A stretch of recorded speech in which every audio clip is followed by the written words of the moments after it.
함께 살아오셨던 분들이 여기에 많이 계시는데 어떻게 제가 이런 일을 할 수 있을지 참 떨립니다. 그러나 일단 느끼는 바대로 먼저 보내주셨던 한한선 선생님의 글부터 좀 정리해가면서 발표하도록 하겠습니다. 한 선생님께서는 맨 앞부분을 읽지를 못하셨어요. 그런데 거기에 아주 감동적인 내용들이 많이 있었습니다. 특히 장동 선생님의 이 사상을 총체적으로 평가할 때 장동의 삶이 메시지다 라고 하는 말씀을 하셨는데 저는 그게 참 감동스럽게 다가왔습니다. 장동 선생님뿐만이 아니라 장동 선생님을 강연하시는 한항상 선생님께서 에게도 적용되는 그런 말입니다. 특히 이것은 오늘날 우리가 한국교회 위기를 논하기 때문에 이 장동 사상을 다시 되돌아보자 하는 것이 있는데 저는 한국교회 위기가 무언가 교회의 신앙의 중심, 종교적 영성의 중심 이런 것들이 사라져버립니다. 그래서 종교적, 신앙적, 그런 신학적 기둥을 세우는 그런 일들에 갖춰져야 할 힘들이 정치적인 역학관계 속으로 소비되어 버리는 이런 한국의 현실에서 오는 안타까움이 아닌가. 그리고 그것은 시체말로 어른이 없는 세상이 되고 말았다 하는 그런 난장판의 현실에 대한 지적이었습니다. 이러한 이해관계가 이전 투구의 세계로 돼버린 이 현실에 대해서 한 선생님께서는 사역자의 뚜렷한 눈으로 이렇게 보신 것 같았습니다. 장동이 처한 상황이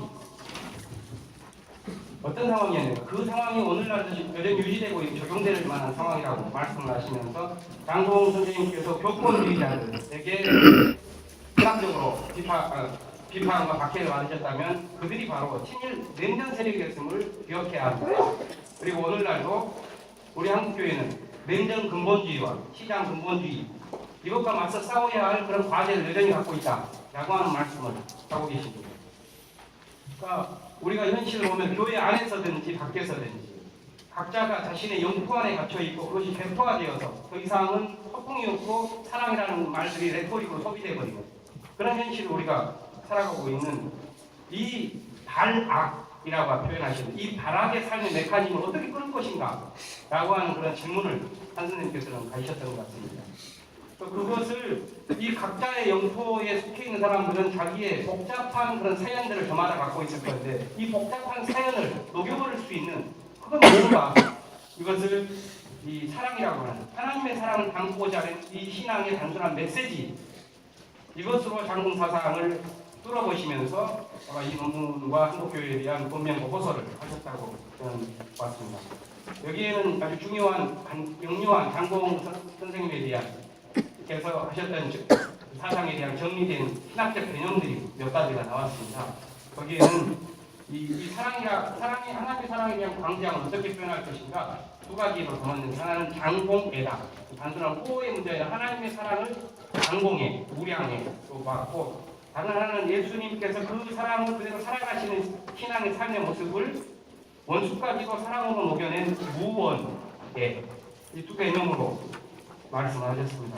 장동 신학에 있어서 두 기둥을 뭐로 뽑아냈냐면 하나는 하나님께서 고통받는 세상으로 성육하시는 이 역사성, 고통에 대한 실제성을 강조하는 성육신에 대한 신학 또 다른 한편에서는 예수 그리스도의 삶을 따라오셨던 제자들과 예수님께서 먼저 하셨던 그 비움의 테오시스의 신앙 이 두 가지가 결합된 게 장동에게 있어서는 제3일의 영성이다 라고 보았습니다.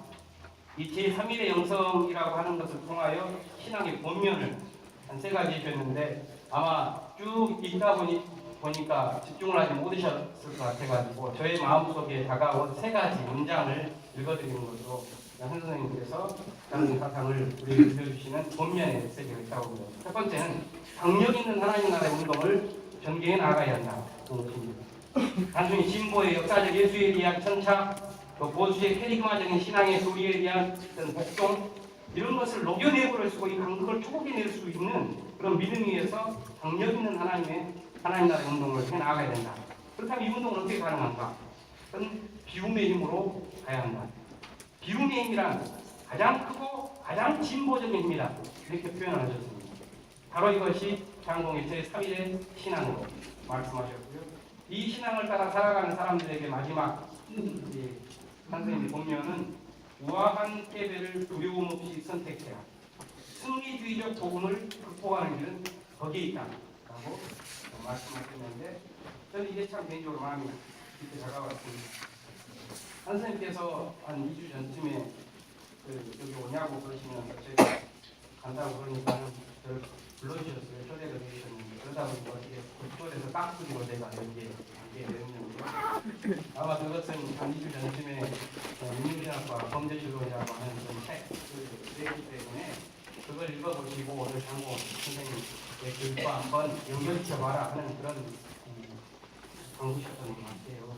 한 선생님께서 마지막 부분에 가르쳤던 장공 선생님의 사상을 어떻게 이어갈 것인가 하는 후학들에 대한 그런 권면을 하셨는데 거기에서 제가 가지고 있었던 것은 장공 선생님 연배에서 가졌었던 한국 신학자 사상가들의 광대무변한 하나님에 대한 묵상, 그것을 범죄신론이라고 하는 용어에 담았습니다. 장공 김재준 선생님, 같은 연배셨던 김교신 삼사장 선생님, 또 그분의 뒤를 따라왔었던 서남동 안병우 선생님, 또 문화신학자로서 권선한 선생님, 또 되게 심한 우리 김병주 선생님까지 이분들이 갖는 한국 사상으로서 고유한 하나님에 대한 사상, 그것이 범죄신론이라고 봤는데 그 범죄신론에 대한 그것이 자칫하면은 이 뚜렷한 신앙에 서지 못하는 신문사성지라든가 영지기 또 가연설 이런 걸로 흘러갈 우려가 있지 않느냐 하시면서 아마 저 들으라고 하신 말씀이 아바 아버지가 갖는 사랑에 대한 믿음 거기에 서지 않으면 안 된다 하는 고민이 있었던 것 같아요. 그래서 저는 앞으로 주문을 해나가는 큰 교훈 하나 얻었습니다. 하나님에 대한 절대적 아바 아버지에 대한 그런 표상이 만드는 믿음 그것이 근련의 범우주적 사랑의 공동체의 비전 이런 것이 굉장히 교회를 진보와 보수를 아울러 가면서 살려낼 수 있는 그런 비전이 아닌가. 일단 좀 감사하겠습니다.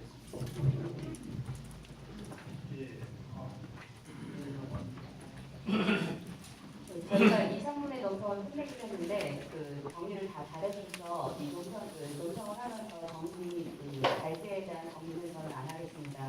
바로 제가 드리고 싶은 질문과 코멘트로 들어가야 되는데요. 첫 번째로 이제 복음의 공공성, 그러니까 마지막에 21쪽에서 하신 말씀이 복음의 공공성과 사회 변혁의 능력을 근본적으로 살려내기를 바란다. 이것이 제가 보기에는 당원의 상을 통해서 본 한국 현대 교회의 진단과 그것에 대한 발제할 수 하나가 같은데 대안이라고 생각을 하는데요.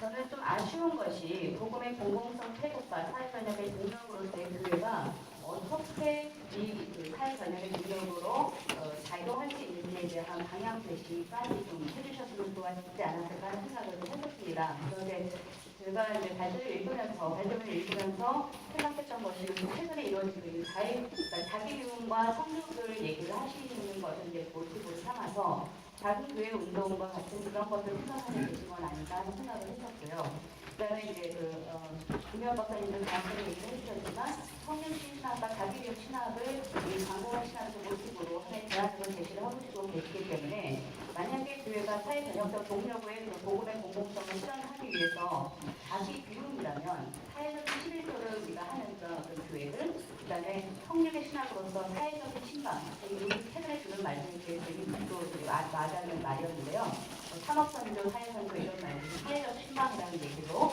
그것이 이제 사회적으로 들어가는 그런 사회적 신방, 그러니까 성령의 신학을 구체적으로 어떻게 생각하시는지 그거는 제가 짐작하였던 거고요. 어떻게 생각하는지 말씀해주신 하나님 박사님의 의견이 궁금했습니다. 그리고 두 번째로 발표하시면서도 본인이 그런 생각을 하셨는지 아바 사랑의 공동체는 이거 다이어로지가 아니다 이렇게 얘기를 하시지만 어떻게 아버지가 생물학적 용어라고 연결이 안 될 수가 있습니까? 아버지는 남자만 할 수 있는 거죠. 그래서 그리고 또 김현 박사님 얘기하면서 아버지의 사랑을 얘기를 하고 있는데요. 자기 비움의 사랑을 얘기를 할 때 자기 비움의 사랑의 최중치는 뭡니까?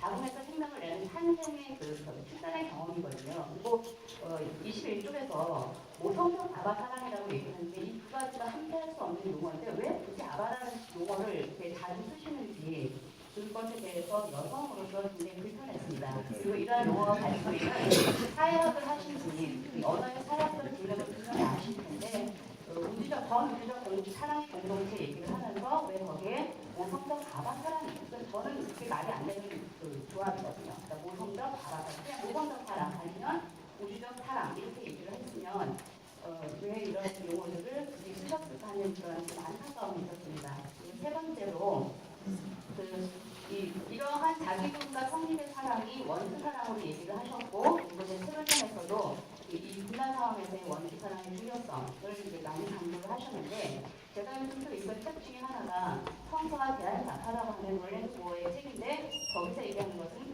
이 성서는 형성성과 보수성을 다 같이 가지고 있는 책이거든요. 그런데 이러한 그 종교 우파들에게 성서의 성경성을 우리가 빼앗겼다.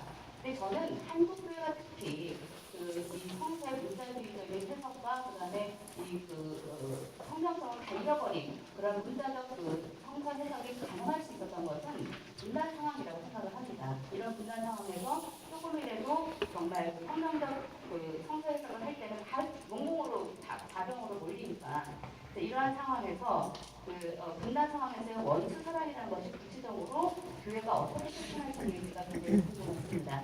마지막으로 신학교에서 가르치고 있는 입장에서 지금 자기 비움, 성립의 신학은 우리가 나가시는 내려놓는 신학이거든요. 그럼에도 불구하고 교단이나 어디에서 이 신학교가 성직자들을 불러내는 것보다는 유능한 전도사, CCM을 잘하는 전도사, 음향기계를 잘 다루는 어떤 그런 외피적인 능력의 산자들을 불러내는 걸 요구하면서 굉장히 경쟁시대의 신학교까지도 이런 성장주의의 희생이 되고 있다는 생각을 굉장히 안타까웠습니다. 이상으로 질문과 질의적 요청을 마치도록 하겠습니다.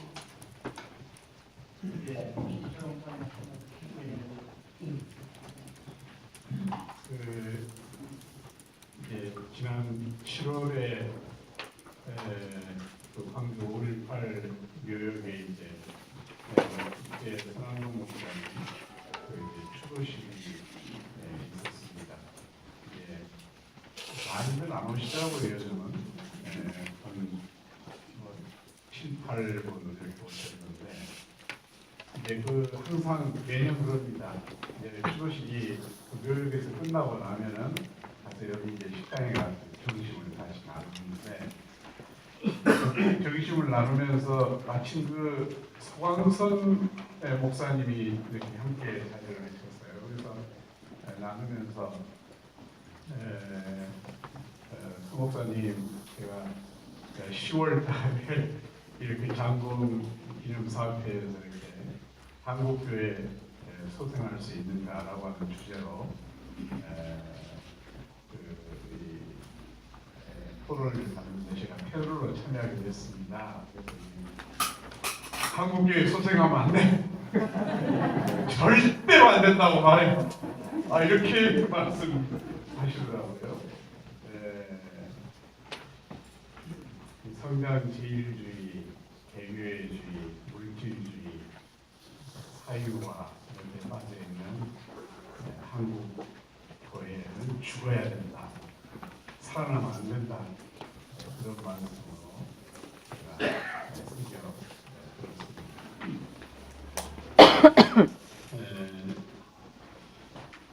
제가 이제 광주노회 노회장이 됐는데요. 이제 저는 이제 목회를 시작하면서부터 청년 때부터 이 복음의 공공성, 복음 변형적인 이 복음 이걸 어떻게 그리스도인이 감지하고 그리스도의 몸된 교회가 실천할 것인가 실제로 저도 거기에 참여를 하고 그런 고민을 하면서 지금까지 왔는데요. 노회장이 되면서 보니까 어떻게 광주교회를 한번 좀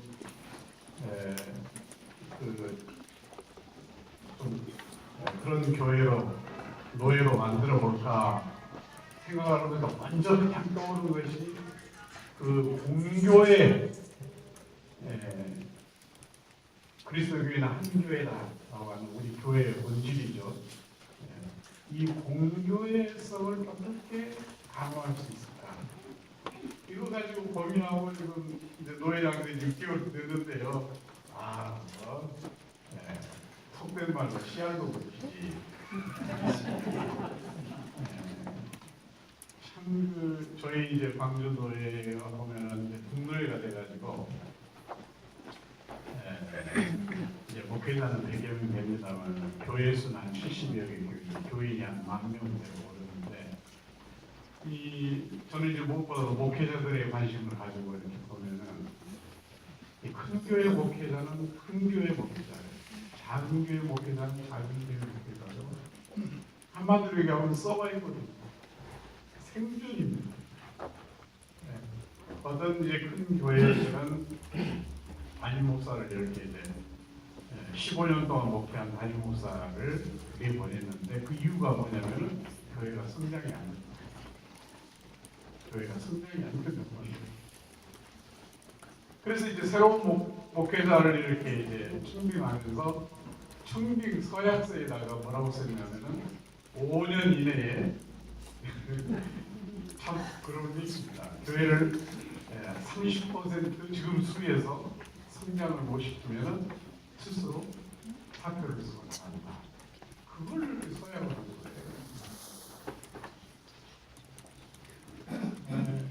또 작은 교회는 작은 교회대로 생활이 안 되니까 노예의 공교회성을 좀 배우기 위해서 어떻게 자립하지 못한 목회자들의 생활을 어떻게 마련할까 고민하는데요. 이 자립하지 못한 교회가 저희 교회 70개 교회 중에서 50개의 교회가 자립하지 못하고 있습니다. 그 목회자들은 낮에는 이제 사람 눈이 있으니까요. 밤에 택배도 하고 실제로 있습니다. 제가 봤습니다. 택배도 하고 그다음에 이제 모자 이렇게 취향 이 모자를 푹 눌러 쓰고 그 택시 운전도 하고 그렇습니다. 이런 성장제일주의, 개교회주의, 또의 사유화 이런 것 때문에 우리 목회자들의 보면 큰 교회 목회자들, 작은 교회 목회자들, 작은 교회 목회자들 완전히 이 성직자가 아니라 제가 보기엔 완전히 비폐화돼가지고 어떻게 저런 분들이 그리스도의 그 사랑의 복음을 전하는 그런 역할을 할 수 있을까 이렇게 생각을 하고 있습니다. 그래서 이제 저는 우리 한 박사님이 이제 그 발제에서요 장공 선생님의 그 복음의 공공성 이것을 좀 회복하는 것이 저는 교회를 좀 이렇게 그래도 좀 회복시킬 수 있겠다라고 하는 생각이 들고 그러기 위해서는 이 복음의 공공성 변형적인 복음을 좀 담지하고 실천할 만한 그런 어떤 조직이 있었으면 좋겠어요. 조직이. NCC도 보면은 지금 완전히 뭐 이게 이제 기능을 제대로 못 하고 있잖아요. 또 과거에 저희들이 이제 민주교회 운동 해가지고 열심히 했는데 지금 그런 이제 작은 교회들 변형적인 작은 교회들 운동도 전부 다 지금 각기의 형태를 가지고 있고 그래서 그런 역동적인 보험, 변형적인 보험을 감지하고 실천할 만한 그런 연대 조직, NC를 강화하든지 작은 교회들을 뭐 어떻게 좀 예쁜다든지 그런 방법이 없을까 이런 생각을 제안을 전해서 드립니다.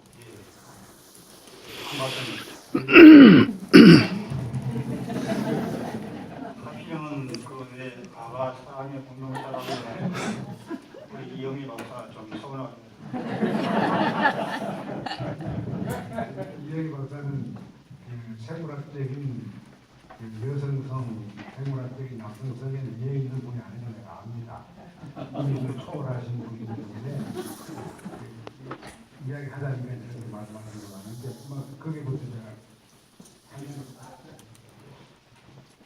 예수님께서 하나님을 아바라고 부르는 것에 대해서는 한자로 가는 게 아니라 있습니다만 아바라는 말은 어린아이가 아빠에게 하는 이야기거든요.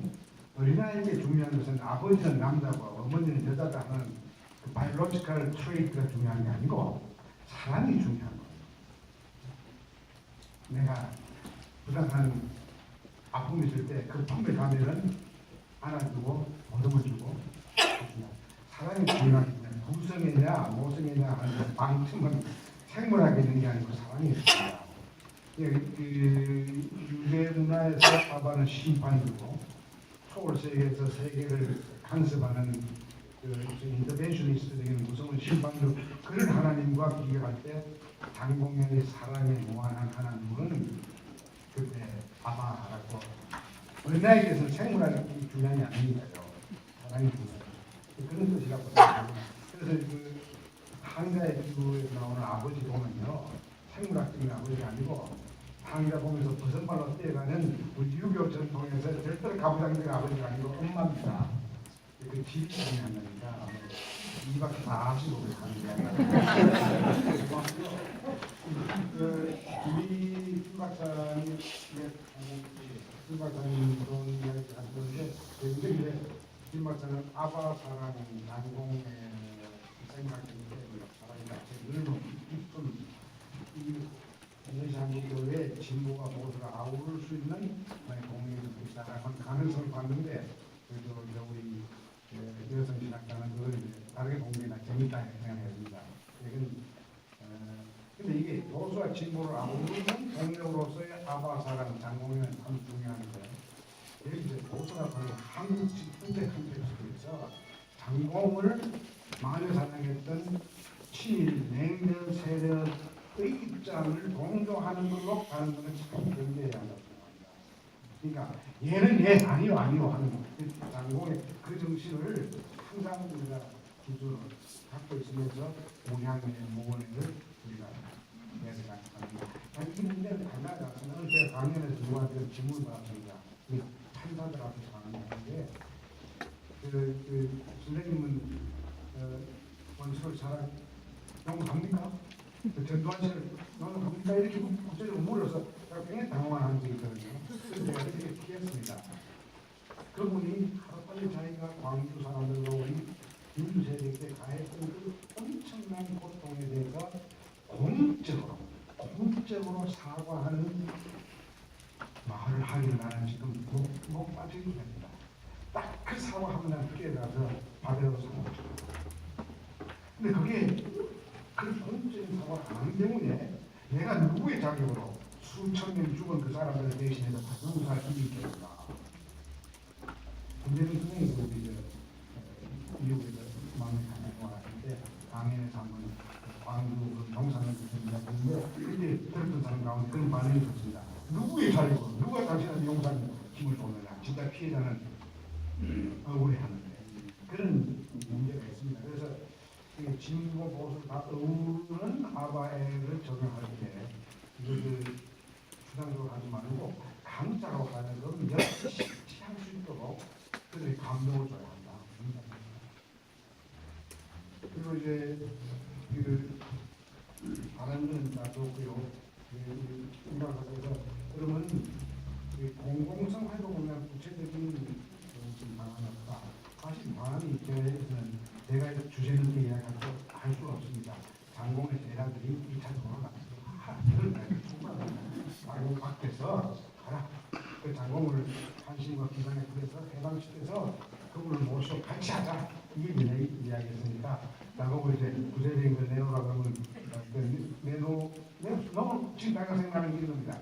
지금 작은 교회 운동을 우리 제가 속해있는 교회나 대부분 교회에서 많이 하고 있는데 작은 교회가 수가 작은 게 아닙니다. 역사적인 동력의 시간은 굉장한데 수를 덮으라고 합니다. 이게 예를 들면 장공의 질적 적용이라고 생각합니다. 수는 적어도 사람은 무한합니다. 그걸 하고요.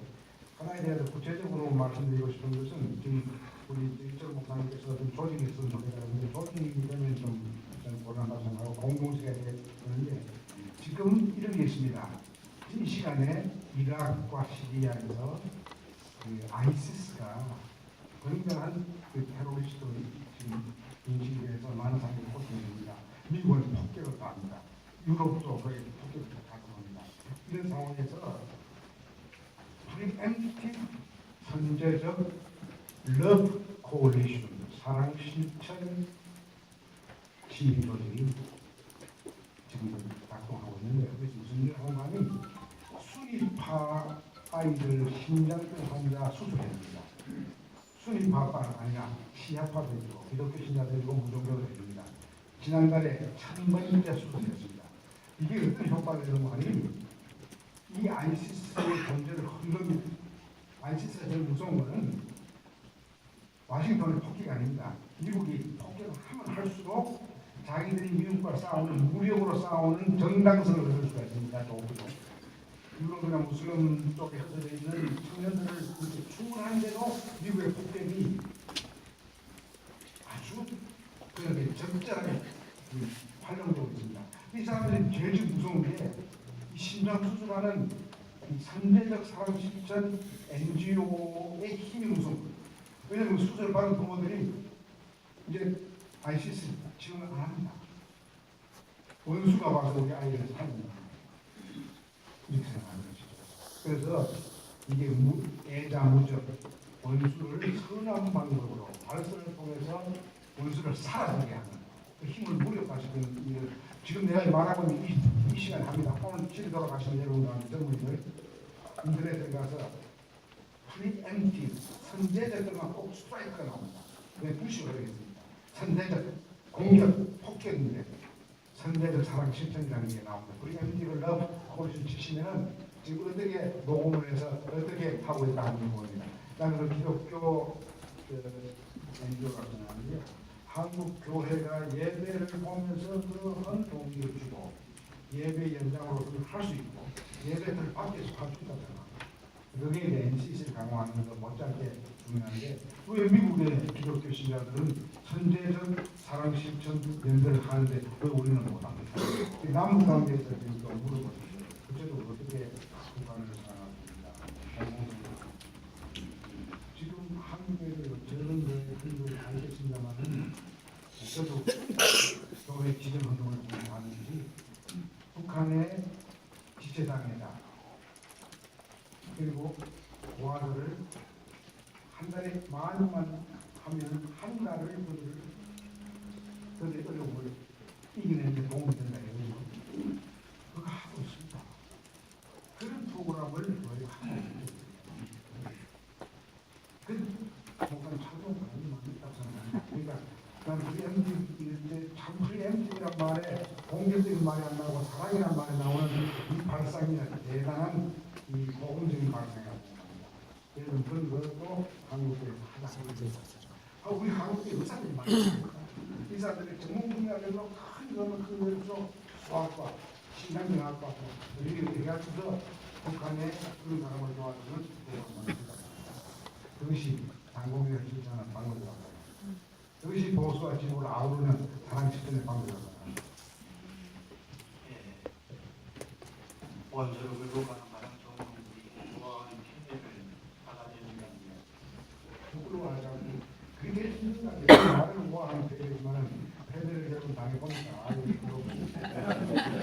부끄러운데 나는 그 제일 감동적인 게 어떻게 가만히 있으면 황제가 될 줄도 모르는 중대장이 또 방치된 인사로 변하게 한 힘이 말이죠.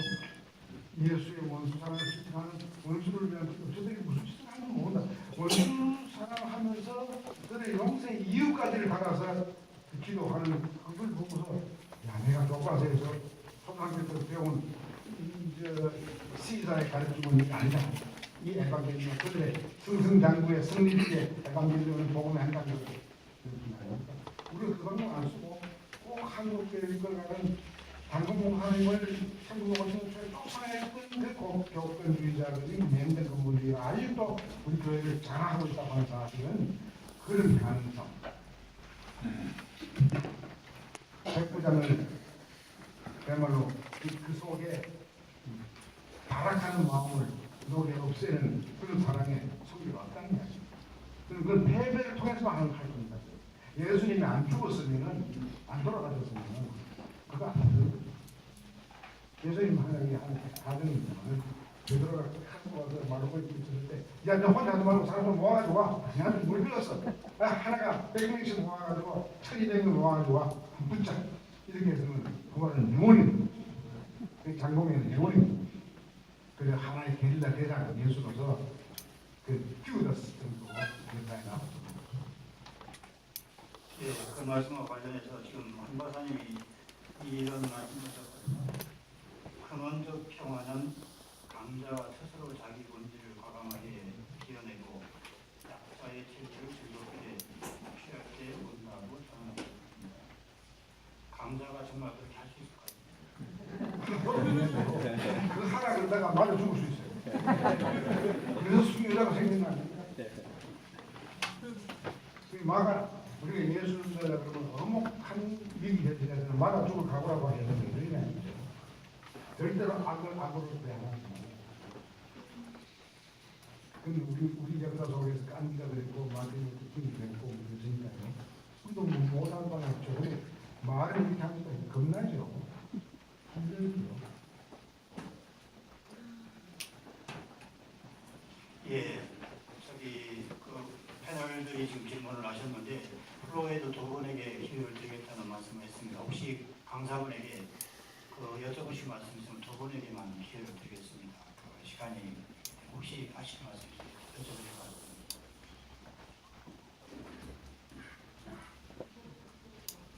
예, 한번 예, 말씀해 주시죠. 어느 분이신지 전화 이야기 하시고. 세계교회 성도 배정입니다. 질문이라기보다도요 개인적인 의견일 수 있는데 삶이 곧 메시지라고 할 때 이건 윤리적 차원이거든요. 네, 저는 윤리적 차원이라고 생각을 하고요. 또 자기유, 사랑 이게 굉장히 그 막연한 언어 같은데 사실은 자기유 사랑은 윤리적 완성이거든요. 지금 한국교회가 보수냐 진보냐 지금 여기 복음의 공동성 여러 가지 얘기가 나왔는데요. 저는 한국교회가 한 90년 초반까지는 물량주의 내지는 어떤 기복주의 이런 걸 추구하고 또 어느 정도 이게 또 이루어졌어요. 사실은. 근데 반드시 그 인간의 역사라고 하는 건 생물학적 그 만족이 어느 정도 되면은 윤리적 차원으로 넘어가거든요. 그게 지금 한국교회가 사실 윤리적 그 차원의 문제예요. 그거 없이 예를 들어서 과거에 한국에 어떤 문제가 발생했을 때 국가적 차원에서 물었어요. 김수환 추기경님이나 아니면 황경기 목사님에게 물었거든요. 지금 우리 그 하재 목사님께서 과연 남자한테 그렇게 할 수 있느냐? 예를 들어서 권력, 대통령한테 어떻게 할 수 있겠느냐 할 때는 우리가 그거보다 뛰어난 윤리적 그 차원의 그 부분이 잘 없다고 생각하거든요. 한 박사님한테 예. 여쭤보실 말씀만 간단하게. 네, 이건 제 개인적인 그 의견이었고요. 그러면 복음의 공공성을 우리 이제 그 평신도 말하자면 한국 교회 평신도들이 실천적으로 좀 피부에 와닿게 실천할 수 있는 방안이 있으면 구체적으로 한두 가지만 말씀해 주시면 감사하겠습니다. 예. 알겠습니다. 그러면 우리 민태수 박사 잠깐만 말씀해 주시죠. 호선에서 교육을 가르치고 인터넷 수업입니다. 제목이 한국에 소생할 수 있는가? 이 제목에 걸려서 제가 여기 왔습니다. 그런데 강연을 많이 중시로 후보는 하셨는데 소생할 수 있다 없다 그 답변을 안 하신 것 같아요. 할 수 있다고 하면 언제 할 수 있고 왜 할 수 없는가? 한 박사뿐만 아니라 나머지 세 분 패널 보는 목사님까지. 그 이야기 들어갈 겁니다. 근데 이제 시간이 가니까 제가 거기서 제 질문 하도록 할게요. 학교는 내 보고 있습니다.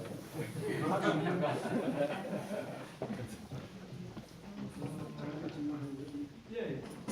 그 소생할 수 있느냐 없느냐 하는 이것은 제가 보기에 그렇게 절박한 문제는 아닌 것 같습니다.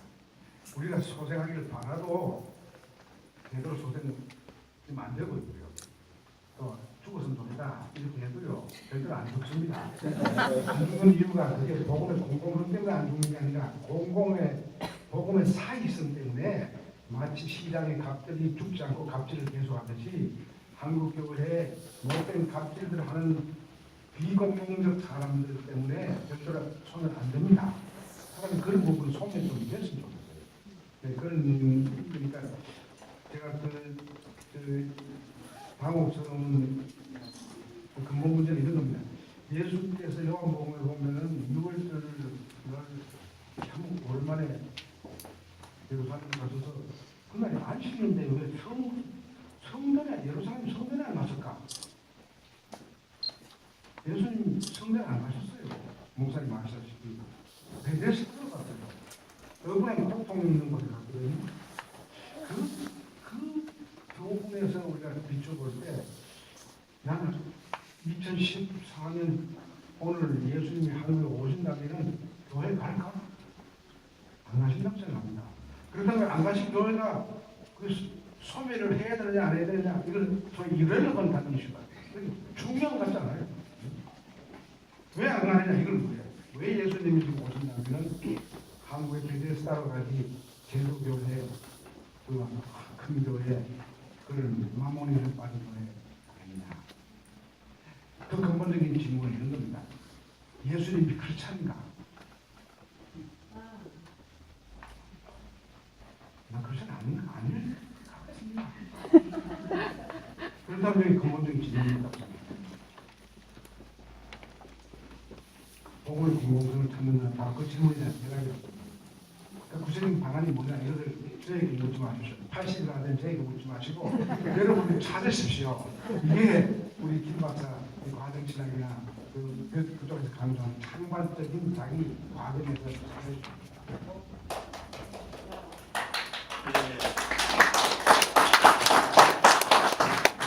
우리는 지금 한국교회 소생할 수 있는가 그걸 걱정을 하고 있는데 이철호 목사님은 한국교회 살아나면 안 된다고 선언을 해버렸고 한국교회 이대로 둬서는 안 된다 하는 그런 전제로 하시는 말씀 같습니다.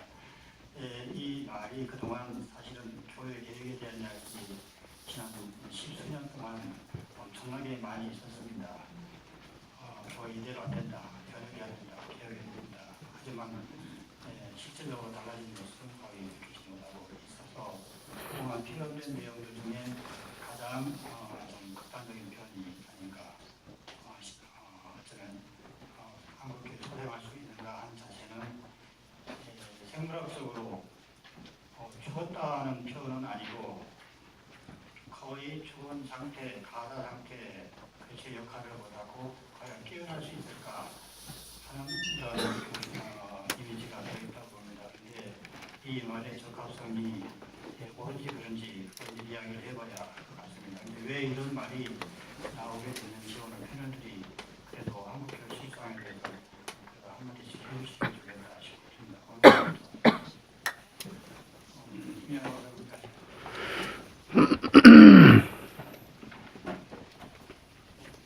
한국교회에 소생할 수 있는가는 이 주제에 대한 답은 장공 선생님께서 이미 주셨습니다. 하나님만 믿고 모험해라 하는 거였거든요. 그리고 하나님에 대한 믿음 위에선 모험의 삶은 예수님을 따르는 삶일 텐데 예수님을 생각하면 간단합니다. 예수님은 로마의 평화에 대해서 반대, 로마의 관점에서 당시 힘의 질서에서 본다면 불온한 청년이어서 죽임을 당한 존재인데 길들여지지 않는 이상이 있었던 거죠. 근데 한국 교회는 그 길들여지지 않는 이상을 살려내는 교회가 되지 못하고 오히려 길들이고 스스로가 길들여지는 현실인데 이 현실을 뒤집지 않고 이렇게 소생하는 되는 거예요. 저는 이게 20대, 30대 때 장공 선생님이 기장 내에서도 상품화되어진 이것들에 대해서 답답했습니다. 오해 있었던 거죠. 제가 장공 선생님의 사상. 그러나 교장년에 읽고 작년에 또 읽으면서 그 책을 도록집을 만들어서 1600교회에 한 권씩 뿌리면서 되살려 냅시다 라고 했을 때 안에서 외쳐지는 이 부분이 우리 모험할 수 있는가 예수처럼 이 질문인데 그 답은 쉽지 않을 것입니다. 분명히. 그러나 그 답은 이미 알고 있지 않은가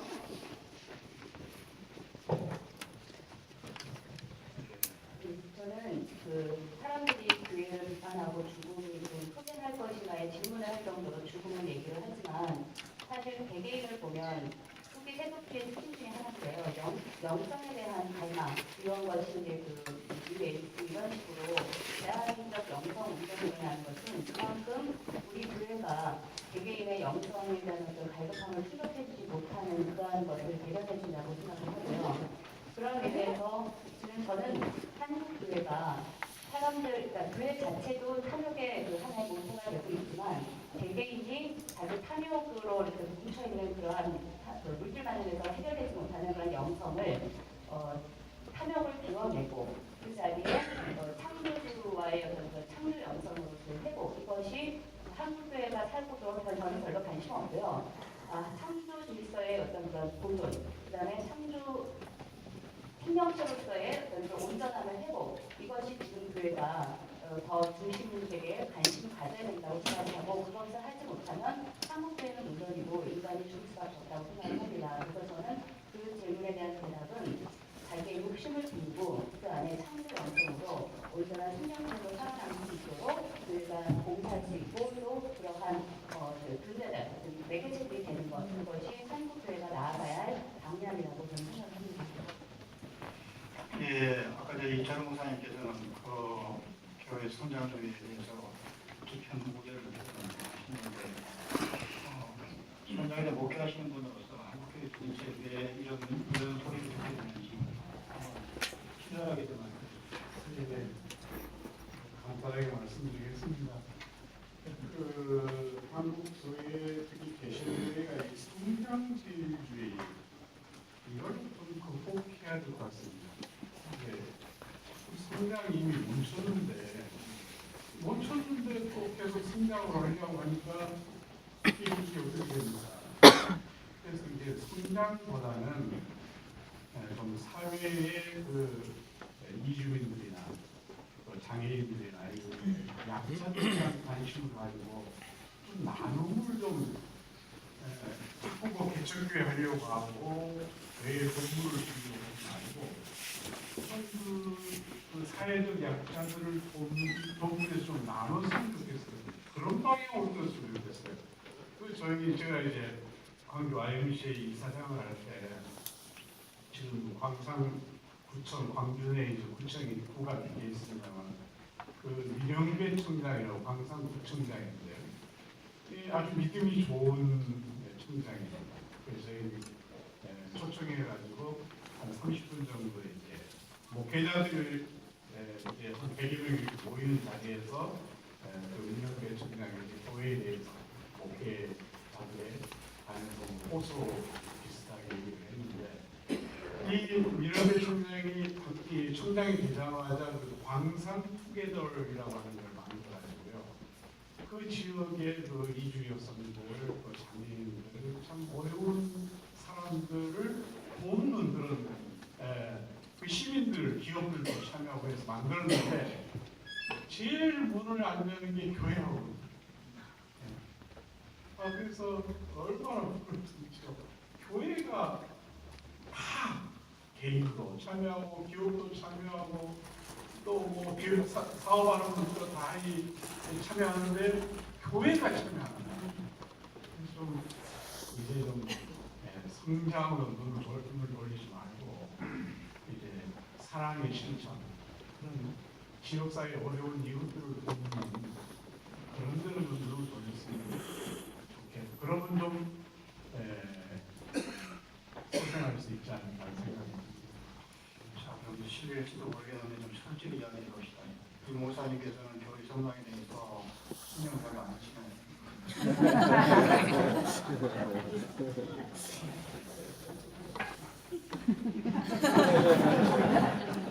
공연하죠. 그러나 성장을 앞세우진 않습니다. 네, 그러시죠. 아까 현실이 아닌가 싶습니다. 말을 이렇게 하는데 그 사람이 다 이제 심리적 압박을 받고 있다는 게 현실이 거의 벗어나지 못하고 있는 것이 현실이 아닌가 싶습니다. 여기 영희 박사님께 한 가지 또 이제 신학교에서 가르치는 거니까 솔직히 이야기해 보시죠. 신학교 그 조직을 유지하는 거에 대해서 신경 많이 쓰시죠? 예, 시간이 많이 가지만 그래도 그 이야기는 예, 저기 간단하게 그래도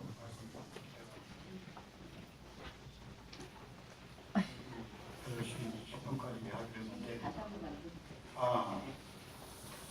한국교육 문제를 심각하게 이야기하면서 개인의 영성, 소홀히 갖고 있다 말씀하시는데 신학교는 신학교라는 조직에서 보수하시는 분이고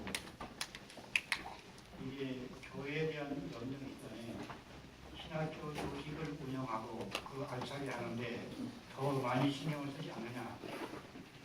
솔직히 말씀드릴 수 있느냐. 그 이야기입니다. 그냥 제 개인적인 그 고백으로 그냥 답을 제시하겠습니다. 제가 들어와서 저는 성서를 구약을 가르치고 있는데요. 구약을 이제 제가 여태까지 배워온 저는 이제 그 박사과정까지 신학자로서 이제 교육을 받았습니다. 제가 받아온 교육을 그대로 이제 그 학교에서 가만히 있어서 이렇게 내면서 어느 순간에 제 친구가 했던 질문이 저한테 뇌리에 스쳤습니다. 한 명의 신학자를 기르기 위해서 100명의 목회자가 되고자 하는 사람들을 희생시키고 있다는 거예요. 그래서 콘나트와 노트와 알트와 브라이트와 올브라이트 이런 얘기를 하고 있는데 그것이 진정한 한국 교회와 그다음에 신학, 그다음에 자신들의 성직자로서의 지속적인 설득함 이런